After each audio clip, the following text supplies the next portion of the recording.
다 같이 찬양하심으로 주의 오신 예배 하나님께 드리겠습니다.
태어나서 그 어린 안에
영원히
네, 시간 잠시 반주에 맞춰 기도하겠습니다.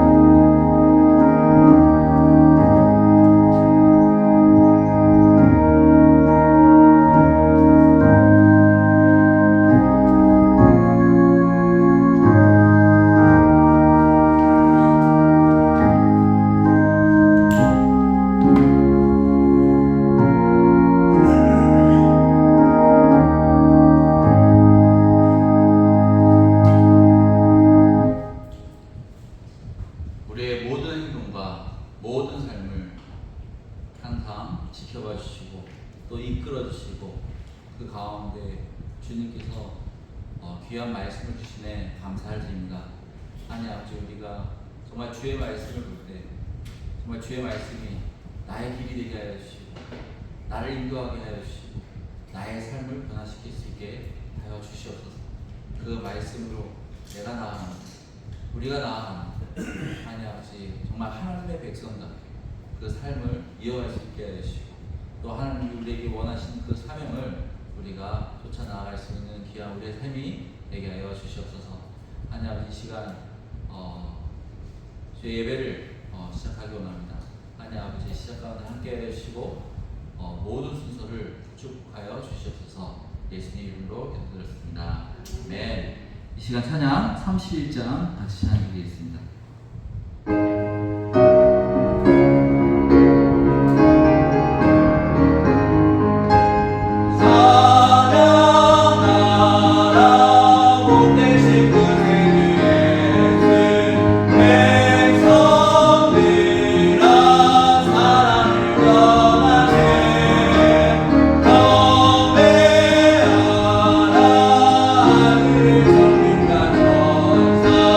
그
같이 기도하시겠습니다. 사랑과 은혜가 많으신 하나님 아버지, 지난 한 주간도 주님의 날개 그늘 아래 보호하여 주시사 세상에 물들지 않고 이렇게 주님 전으로 달려나와 예배드릴 수 있게 해주신 놀라운 사랑과 은혜에 감사와 찬양과 영광을 올려드립니다. 한 주일 동안 세상 속에서 살면서 육신의 정욕과 안목의 정욕과 이생의 사랑으로 주님보다는 세상을 더 마음에 품고 수없이 많은 죄를 짓고 살았습니다. 이 시간 십자가의 보혈로 우리의 모든 죄를 씻어주시사 몸과 마음을 정결케 하여 주시옵소서. 어느 해보다도 길었던 폭염이 지나가고 아침 저녁으로 서늘하고 추수의 계절인 가을이 다가왔습니다. 우리의 영혼도 힘든 폭염의 시기가 지나가고 가을과 같이 시원하고 여유롭게 주님과 교제하는 시간이 될 수 있게 하여 주시옵소서. 나라와 민족을 위해서 기도합니다. 우물풍선과 미사일 등 도발을 계속하고 있는 북한 땅의 권력자를 다스려 주시고 억압과 고통 속에서 굶주리고 있는 그 땅에 수해로 인하여 많은 이재민이 집도 없이 살아가고 있는데 그들을 불쌍히 여겨주시사 좋은 일기를 주시고 복구할 때까지 잘 버텨 추운 겨울을 이겨낼 수 있게 하여 주시옵소서. 나라의 위정자들을 붙들어 주시사 하나님의 뜻대로 나라를 이끌어 가게 하시고 의정 갈등 속에서 불의의 희생자가 발생하지 않게 도와주시옵소서. 말씀을 전하시는 유병선 목회자님을 위해서 기도합니다. 말씀을 전하실 때 성령의 기름을 부어주시사 지혜와 능력을 더하여 주시고 입술을 통해서 전해지는 말씀이 듣는 우리에게 생명의 말씀으로 심어지게 하여 주시옵소서. 이 시간 예배를 통하여 주님만이 홀로 영광 받아주실 줄 믿사오며 살아계신 예수 그리스도의 이름으로 기도드립니다. 아멘.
네, 특송의 은혜가 되었습니다. 9월달도 복음으로 하나님께 영광이라는 주제로 갈라디아서를 함께 나누도록 하겠습니다. 오늘 추석 전야제에서 오늘 투어놀이와 윷놀이가 있습니다. 많은 상금이 있기 때문에 여러분들 신나게 임해주시기 바랍니다. 그리고 다음 주 월요일은 9월 경인친교회가 있습니다. 그래서 사모님이 대표로 참석하시는데 잘 다니시기 바랍니다. 이 시간 다 일어나셔서 말씀하실 때 다시 찬양드리겠습니다.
복음은 오르막길, 도리어 내리막길이라는 주제로 함께 갈라디아서 2장 1절에서 10절 읽을 때 제가 먼저 읽고 그 다음에 2절을 여러분들이 읽고 번갈아 가면서 읽도록 하겠습니다.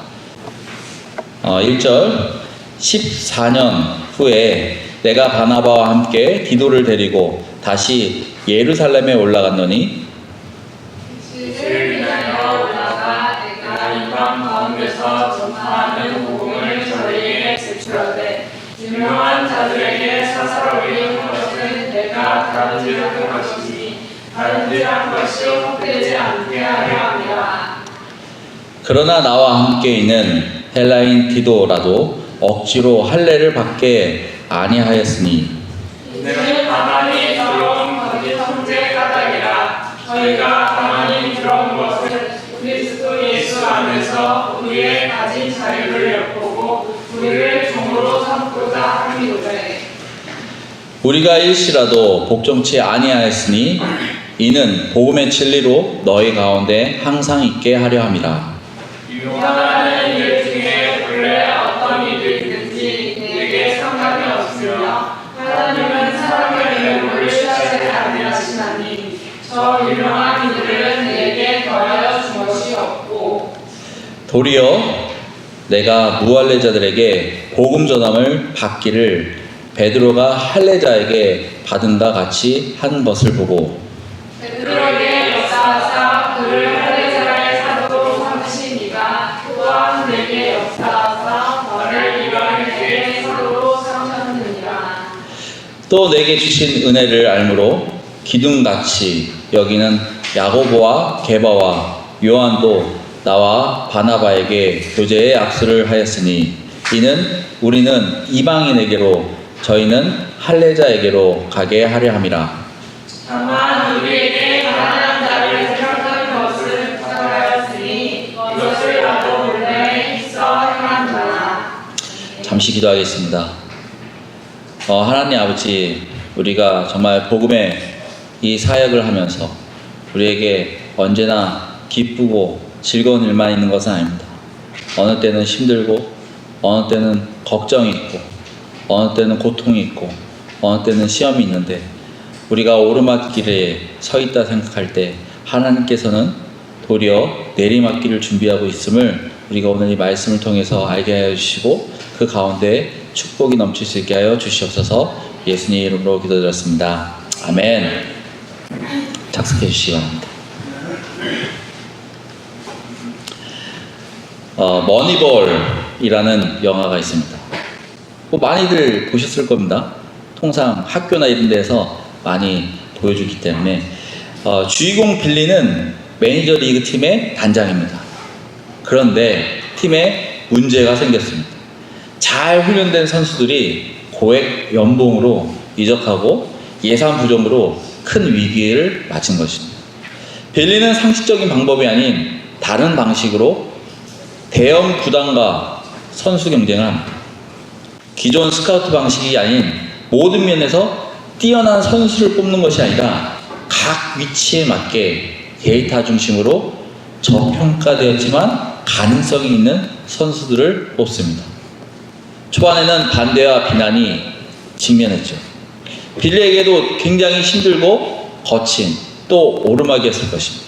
하지만 시간이 지남에 따라 도리어 시원한 내리막길이 됩니다. 역사적인 연승 기록을 세우며 큰 성공을 합니다. 이 새로운 전략을 통해 기존 야구계의 고정관념에 도전하였고 저예산으로 경제력 있는 팀을 만들 수 있음을 증명하게 됩니다. 오늘 말씀도 머니볼 영화처럼 복음의 그 고난과 역경의 그 오르막길에 그 오르막에서 도리어 시원한 내리막길을 보여주고 있습니다. 오늘 말씀을 통해 복음 사역의 시원한 내리막으로 인도하시는 하나님을 만나뵙길 바랍니다. 복음 사역, 하루하루 살아가는 것도 힘든데 왜 복음 사역을 해야 하나요? 이 질문에서 우리가 복음 사역이 헛되지 않음을 깨달아야, 그 필요성을 느껴야 우리가 복음 사역에 대한 명분이 생깁니다. 여러분, 복음 사역 왜 하십니까? 우리는 이 질문의 답을 사도 바울을 통해 찾아보기 원합니다. 바울은 왜 복음 사역을 하게 되었는가? 다시 질문하겠습니다.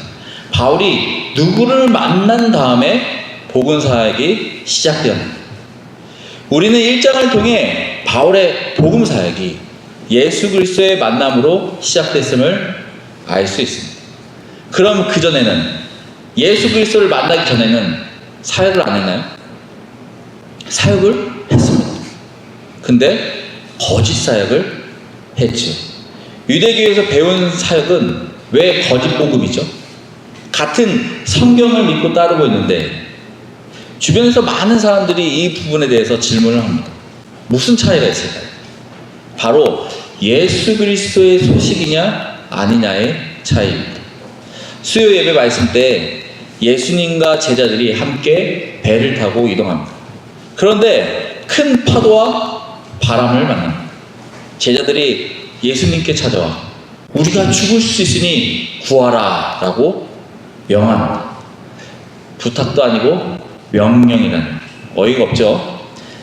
아무리 급해도 예수님인데 제자들은 예수님을 어떻게 생각했을까? 아마 예수님을 신적 능력을 가진 한 사람으로 바라보았습니다. 그들은 결국 예수님이 십자가에 못 박혀 돌아가시자 어떻게 하죠? 예수님을 부인하고 떠납니다. 어떻게 예수님과 항상 함께하고 예수님의 말씀을 항상 들었는데 어떻게 죽자마자 떠날 수 있을까? 우리에게 의구심이 듭니다.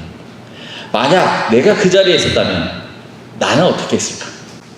여러분은 어떻게 했을 것 같습니다. 제가 곰곰이 생각해 봤는데 저도 떠나지 않았을까? 나 역시 예수님을 한 명의 선지자 인간으로 여기고 떠나지 않았을까라는 생각을 하게 됩니다. 그런데 그 이후 예수님께서 부활하셔서 제자들에게 다시 나타나십니다. 그리고 직접 보여주시면서 제자들에게 만져보라고까지 하십니다. 그 이후 제자들의 삶이 어떻게 변했습니까? 절대적인 순종, 목숨을 건 복음 사역이 시작됩니다. 제자들에게 어떤 변화가 생긴 걸까요? 이전의 제자들과 예수님의 그 모습을 본 그 이후에 제자들은 어떻게 변화된 것인가요? 아마 그 전에는 신적 능력을 가진 한 사람으로 바라보았을 것입니다. 구약에서도 하나님의 말씀과 예언, 기적을 행하는 선지자는 굉장히 많았습니다. 하지만 선지자 중에 그 누구도 죽음 후에 살아난 사람은 아무도 없었습니다. 사람으로 한 번 태어나 한 번 죽는 것은 에덴 동산에서 쫓겨나면서 정해진 저주이기 때문입니다. 그런데 그 이후에 예수님은 죽음에서 부활하셨습니다. 저주에서 승리하신 것입니다. 그리고 제자들에게 나타나십니다. 제자들에게 예수님의 존재감이 바뀐 것을 그 다음부터 우리는 볼 수 있습니다. 한 사람이 아닌 신적 예수님으로 바라보게 된 것입니다. 예수님이 한 사람으로 내려오신 하나님으로 바뀌게 된 것입니다. 그래서 그 이후의 삶이 어떻게 변합니까? 그들 모두 대단하고 위대한 복음 사역자가 됩니다. 바울은 다메섹에서 예수 그리스도를 만납니다. 그가 만난 예수님은 신적 능력을 가진 한 사람이 아니라 한 사람으로 내려오신 신 하나님을 만난 것입니다. 그가 지금까지 잘못된 신앙이었지만 그가 연구하고 따랐던 그 하나님을 직접 만나본 것입니다. 바울에게 예수 그리스도는 신앙의 정답이었습니다. 또 신앙의 확신이었습니다. 삶의 변화에 대한 이유였습니다.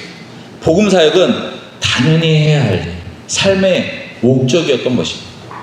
바울에게 복음은 목숨과 바꿔도 인생을 다 바쳐도 아쉽지 않은 사역이었습니다. 그래서 그가 예수님을 만나기 전에는 교회를 핍박하고 교회를 부수려고 했지만 예수 그리스도를 만난 후에는 교회를 세우고 복음 사역에 선봉에 서서 나아갔던 것입니다. 놀랍지 않습니까? 어떻게 한 사람의 인생이 한순간 한 포인트에서 바뀔 수 있을까? 예수 그리스도를 만나면 우리에게 그런 변화가 일어납니다. 이방 땅으로 떠난 지 14년 후에 사도 바울은 바나바, 디도를 데리고 다시 예루살렘을 찾아갑니다. 꼭 선교 보고를 위해 오랜만에 선교사님이 한국 땅에 들어오신 것처럼 오랜만에 예루살렘에 들어옵니다.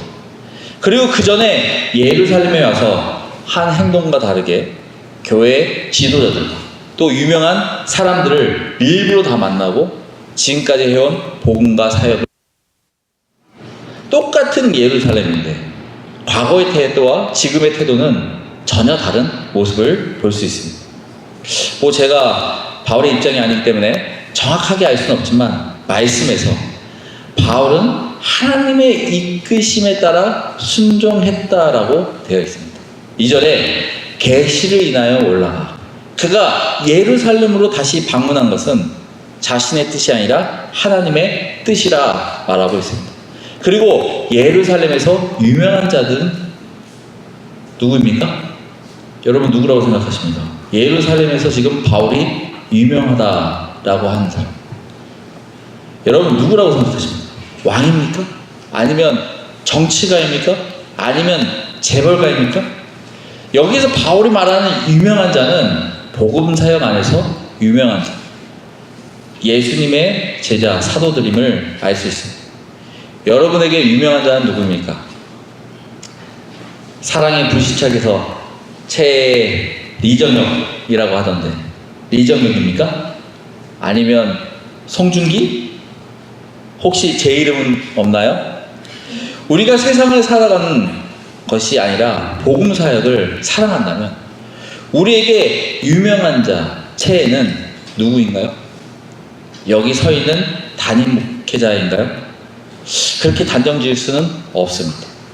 우리에게 유명한 자 최애는 복음 사역의 본이 되는 사람입니다.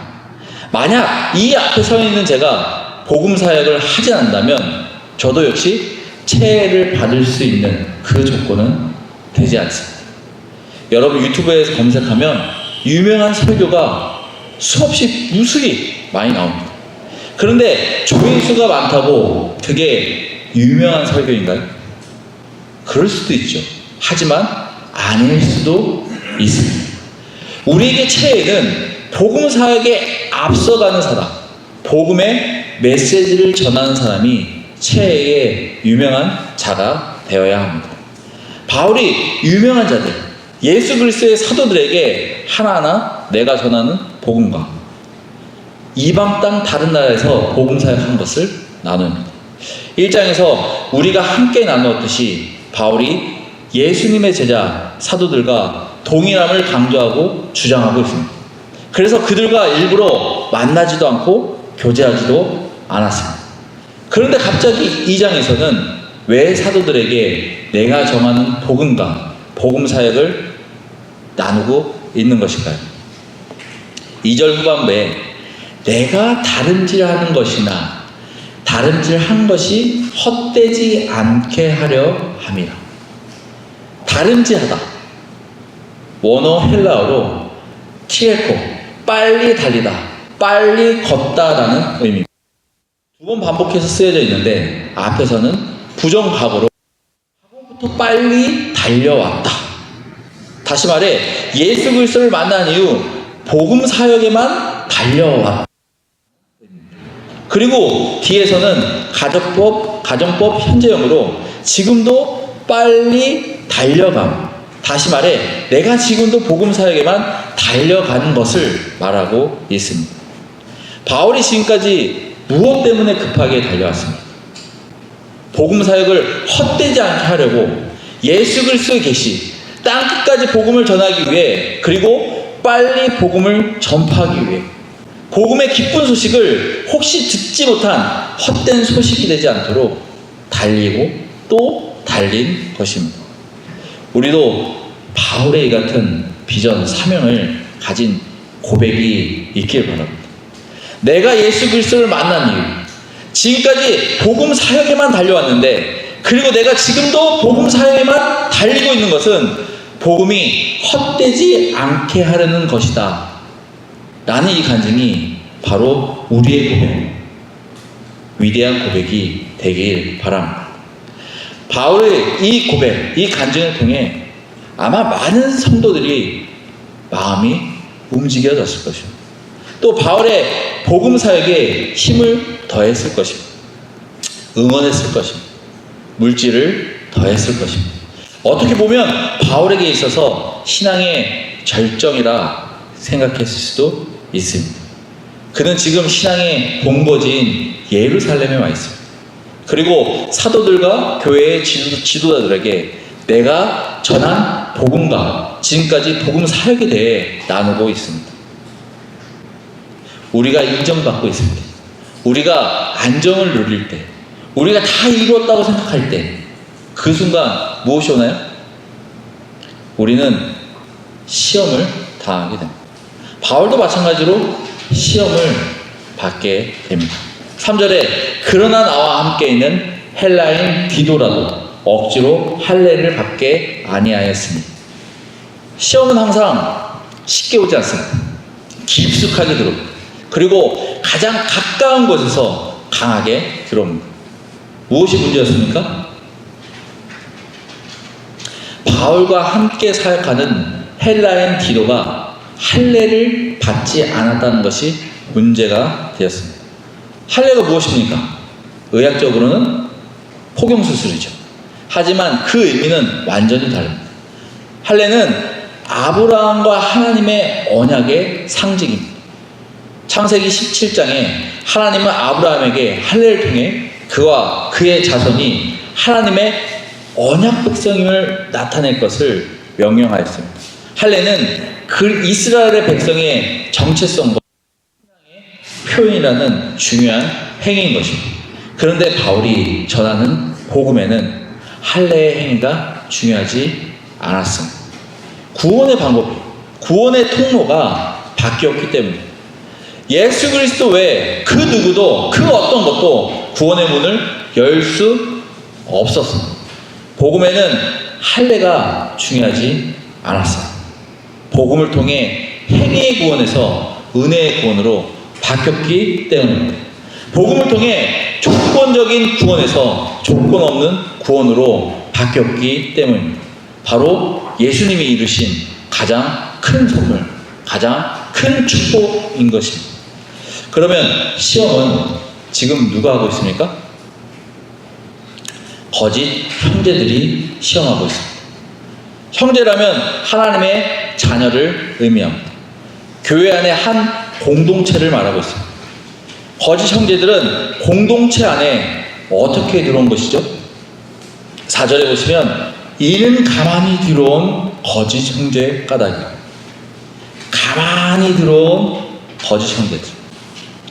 처음부터 그들의 거짓 신앙을 드러내는 것이 아닙니다. 바울이 이방 땅에서 복음을 전하는 것은 누가 가장 싫어하는 일인가요? 바로 사탄이 가장 싫어하는 일입니다. 그래서 사탄은 나약할 때가 아니에요.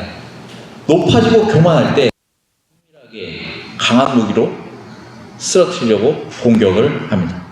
한번 생각해 보십시다. 바울과 바나바, 디도가 이방 나라에 있을 때 할례가 큰 문제가 됐을까요? 그렇지 않죠. 왜 그렇지 않나요? 대부분 예루살렘 그 사람들이 아니었기 때문에 많은 사람들이 할례를 받지 않았습니다. 그들에게는 할례가 아닌 사도 바울의 복음이, 그 메시지가 더 중요했던 것입니다. 그런데 지금 어디에 있습니까? 예루살렘에 있습니다. 예루살렘 대부분은 할례를 받은 사람들. 그들이 만나는 대부분의 사람들이, 아니 전부가 할례를 받은 사람일 것입니다. 거의 바울 입장에서는 최악이죠. 최악의 상황입니다. 겉으로 봤을 때는 거짓 형제들이 디도를 공격하는 것처럼 보이지만 실제로는 바울이 전한 복음의 본질을 흔들기 위한 계략인 것입니다. 그 계략은 바울이 전한 예수 그리스도의 은혜의 복음을 무너뜨려 다시 율법의 노예가 되게 하기 위한 것이었습니다. 여러분, 우리는 사탄이 무엇을 가장 두려워하는지 알아야 합니다. 그리고 무엇을 가장 무너뜨리려고 하는지 우리는 이 말씀에서 봐야 합니다. 사탄이 가장 두려워하는 것이 무엇입니까? 예수 그리스도죠. 예수 그리스도의 복음의 소식이 전해져 하나님의 자녀가 많아지는 것을 두려워하고 있습니다. 왜 그렇습니까? 하나님의 백성 구원의 초대장이 유료가 아닌 무료로, 나눔으로 지금 전 세계에 퍼져나가고 있기 때문입니다. 오늘 본문 2절에서 바울이 복음을 전하는데 지금까지 빨리 달렸고 지금도 빨리 달린다라고 고백하고 있습니다. 사탄 입장에서 바울은 바로 제거해야 할 가장 위협적인 인물이었던 것입니다. 사탄은 한 인간으로 해결할 수 없는, 빠져나올 수 없는 시험을 바울에게 줍니다. 하지만 바울은 어떻게 합니까? 아무 막힘없이 기가 막히게 대응합니다. 우리가 일시라도 복종치 아니하였으니 이는 복음의 진리로 너희 가운데 항상 있게 하려 함이라. 멋지지 않습니까? 바울이지 않습니까? 복음 사역에 있어 바울을 꼭 닮아가기 바랍니다. 만약 지금 이 시대에 만약에 바울이 있었다면 나의 최애 유현택 목사님보다 제가 바울을 더 사랑하지 않았을까라는 생각이 듭니다. 우리가 한순간이라도 사탄에게 복종하지 않았으니 이는 예수 그리스도의 복음의 진리를 전하는데 살아가리라. 아멘. 저는 이 구절을 몇 번이나 반복해서 읽었습니다. 저의 감정이, 저의 심정이 전장에 적들과 마주치고 있는데 앞에서 예수 그리스도가 소리치는 것처럼 들렸습니다. 우리의 군은 병력도 턱없이 부족합니다. 우리의 군은 무기도 부족합니다. 우리의 군은 전술과 전력도 부족합니다. 하지만 우리가 믿는 분은 예수 그리스도입니다. 예수 그리스도만이 우리와 싸워야 할 이유가 되는 것입니다. 바울이 거짓 형제들의 시험을 멋지게 승리합니다. 정말 어려운 상황이었죠. 쉽지 않은 싸움이었습니다. 앞에 보이지 않는 오르막이었습니다. 하지만 바울은 예수님을 사람의 형상으로 내려오신 하나님으로 믿었습니다. 세상적인 어떤 어려움과 문제도 그에게 걸림돌이 되지 않았습니다. 그가 믿는 예수 그리스도, 그가 누구보다 그 어떤 것보다 그 위대하고 더 전능하기 때문에 그 믿음은 변치 않았다는 것입니다. 그리고 바울이 전하는 복음에 대한 다시 그 부분에 대해서 강조하고 있습니다. 1장 1절과 우리는 12절에서 사도 바울이 계속적으로 강조하고 있는 부분이 있습니다. 무엇입니까? 내가 전한 복음은 사람에게서 받은 것이 아니요 배운 것도 아니요 오직 예수 그리스도의 계심을 지금 다시 한번 강조하고 있습니다. 6절에 유명하다는 이들 중에 본래 어떤 이들이든지 내게 상관이 없으며 저 유명한 이들은 내게 더하여 준 것이 없고. 유명한 자가 누굽니까? 예루살렘 교회의 주요 지도자, 예수님의 제자 사도들이었습니다. 바울이 전하는 복음이 그들의 명성이나 권력 그리고 배움에 전혀 상관없음을 명확히 말하고 있습니다. 대단하지 않습니까? 대담하지 않습니까? 바울이 이 주장을 이방 땅이 아니라 지금 예루살렘에서 하고 있다는 것입니다. 예루살렘 교회들은 이미 사도들에 의해 복음으로 세워진 교회입니다. 아마 지금 현재와 만약 비교한다면 인천에 있는 작은 교회 목회자가 서울에 있는 지구촌 교회에 가서 복음에 대해 주장하고 있는 것과 같은 지금 모습. 바울 한 사람으로 보았을 때 그들과 비교할 수 없이 작은 자이고 부족한 사람이었습니다. 하지만 그가 전하는 복음은 그 누구도 그 무엇도 비교할 수 없는 절대적이고 완벽한 예수 그리스도의 계시였습니다. 그렇게 믿고 따르니까 이렇게 나설 수 있는 것입니다. 우리의 모습은 어떻습니까? 왠지 복음을 전하기 위해 사람들 앞에 서면 작아지고 부족해지지 않습니까? 복음에 대해 담대해지길 바랍니다. 복음에 대해 하나님의 그 계시, 예수님의 그 계시를 믿고 나아가기 원합니다. 하나님은 사람의 외모를 취하지 아니하신다. 하나님은 사람을 사용하실 때 외모를 보시지 않습니다. 여기서 말하는 외모가 잘생김을 말하는 것인가요? 그렇다면 저는 이 자리에 설 수 없을 것입니다. 아무도 아무라고 반응 안 해주십니다.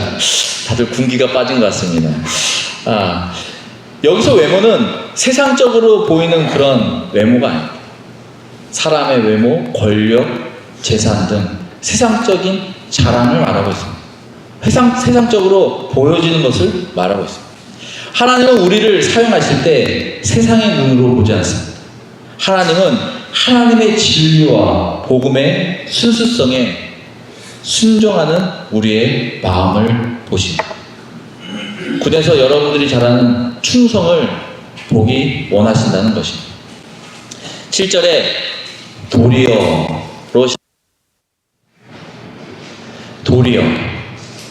부사로 시작하는데 도리어 무슨 뜻인가요? 뒤에 따라오는 내용은 예상이나 일반적인 기대와는 반대되는 상황으로 끌고 갑니다. 여기에서 하나님의 시나리오와 바울의 시나리오가 다름을 볼 수 있습니다. 바울은 하나님의 계시로 예루살렘에 돌아옵니다. 하지만 여러 시험으로 인간적인 걱정과 두려움이 가득 찼습니다. 앞에 보이지 않는 그 오르막을 걷고 있는 것입니다. 하지만 바울의 중요한 점은 바울은 순종했다는 것입니다. 그리고 복음의 권위를 지키기 위해 최선을 다했다는 것입니다. 근데 도리어 하나님의 시나리오는 달랐습니다. 바울을 예루살렘에 가라고 하셨을 때 이미 예루살렘 사도와 교회에 바울을 받아들이기에 준비시켜 두셨습니다. 그리고 오히려 복음 사역을 체계적으로 할 수 있도록 이방 땅 전 세계에 큰 영향력을 발휘할 수 있도록 계획하고 있었습니다. 하나님은 바울에게 내리막길을 준비해 놓으신 것입니다. 그러면 바울의 걱정과 두려움의 그 오르막과 다르게 도리어 하나님의 시나리오는 어떤지 한번 이 시간 다 함께 읽도록 하겠습니다. 제가 7절, 8절, 9절, 10절을 좀 이해하기 편하게 풀었었는데 여러분들 다 같이 함께 읽도록 하겠습니다. 시작. 오히려 예루살렘 지도자와 사도들은 복음 사역에 대한 베드로와 바울의 임무를 구분하였다. 베드로가 할례 받는 사람에게 복음 전하는 일을 맡은 것처럼 바울이 할례 받지 않은 사람에게 복음을 전할 것을 맡았다. 왜 예루살렘 지도자와 사도들 온 이렇게 생각했을까? 베드로가 할례 받는 사람의 사도가 되도록 예수 그리스도가 역사하셨듯이 바울에게도 역사하셔서 이방 사람의 사도가 되게 하셨기 때문입니다. 오르막길은 도리어 내리막길이 됩니다.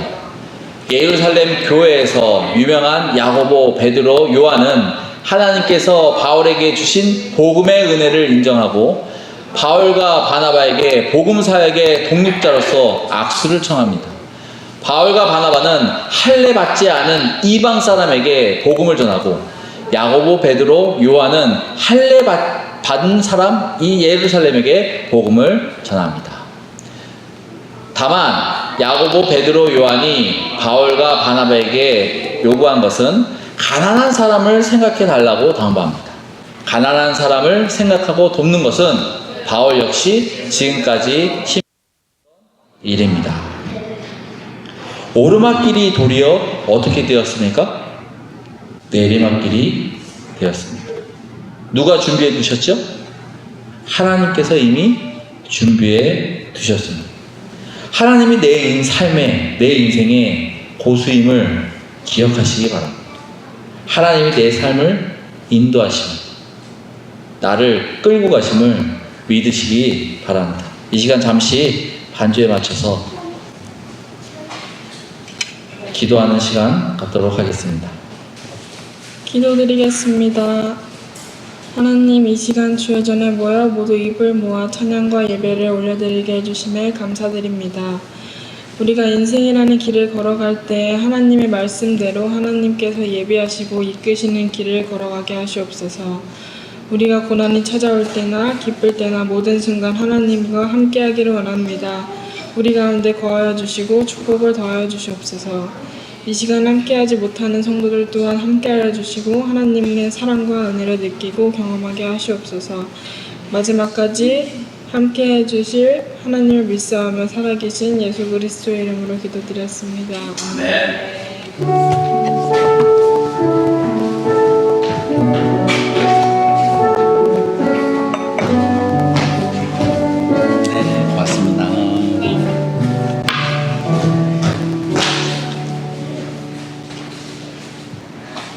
이 시간 다 일어나셔서 288장 다 함께 찬양드리겠습니다.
또 주의 말씀을 들을 수 있게 하시고 또 우리의 기도를 응답하여 주신 그 하나님을 주심에 감사를 드립니다.